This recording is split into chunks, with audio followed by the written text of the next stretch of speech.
सुमन सागर channel के सभी दर्शकों का मैं शिव करण दुबे वेदराही स्वागत करता हूँ।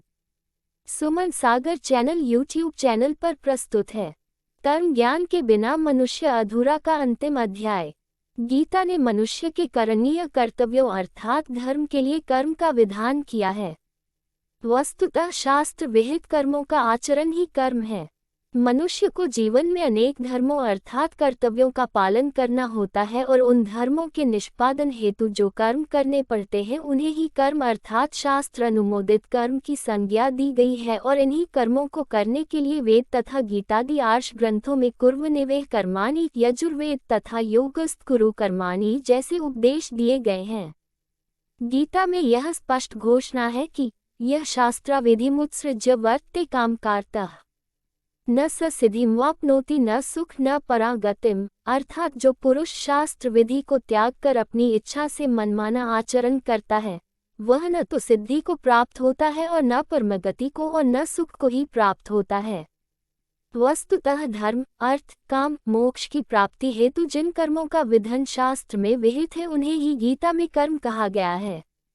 दूसरा शब्द विकर्म है जिसका अभिप्राय है विपरीत कर्म या निषिद्ध कर्म या वे कर्म जिन्हें करने से शास्त्र ने मना किया है।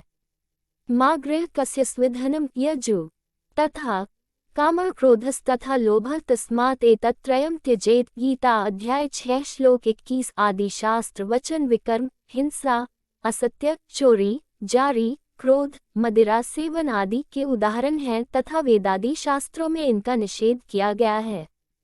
गीता ने तीसरे प्रकार के कर्म का स्वरूप अकर्म को बतलाया है तथा ये वे कर्म हैं जिन्हें निष्काम कर्म कहा जाता है जो फल की कामना से रहित तथा कर्तृता के अहंकार रहित कर्म हैं। इस संबंध में गीता अध्याय 4 श्लोक 19 का प्रमाण दृष्टव्य है। यस्य सवे समारंभाः काम संकल्प वर्जिताः ज्ञानाग्निदग्ध कर्मान् तमाहुः पंडित बुधाः, अर्थात जिसके संपूर्ण शास्त्र सम्मत कर्म बिना कामना और संकल्प के होते हैं। इस प्रकार धर्मशील एवं अध्यात्म प्रेमियों को गीता में प्रतिपादित कर्म, विकर्म एवं अकर्म के तीनों स्वरूपों को जानकर ही कर्म संतुलन में उतरना चाहिए, क्योंकि वे शास्त्र विधि को त्याग करके मनमाने रीति से किए गए कर्म अंततः डक परिणाम वाले होते हैं। इसी से भगवान श्री कृष्ण ने कर्म योग का प्रतिपादन किया है कि समस्त मानव को कर्म का यथार्थ बोध हो सके और शास्त्र विहित कर्मों को करके अभ्युदय एवं निःश्रेयस को प्राप्त हो सके। अभी आपने सुना आध्यात्मिक आलेख कर्म ज्ञान के बिना मनुष्य अधूरा का अंतिम अध्याय।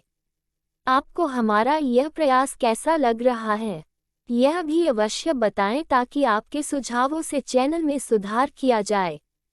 अगर आप अभी तक चैनल सब्सक्राइब नहीं किया है तो कृपया चैनल सब्सक्राइब कर लें। कृपया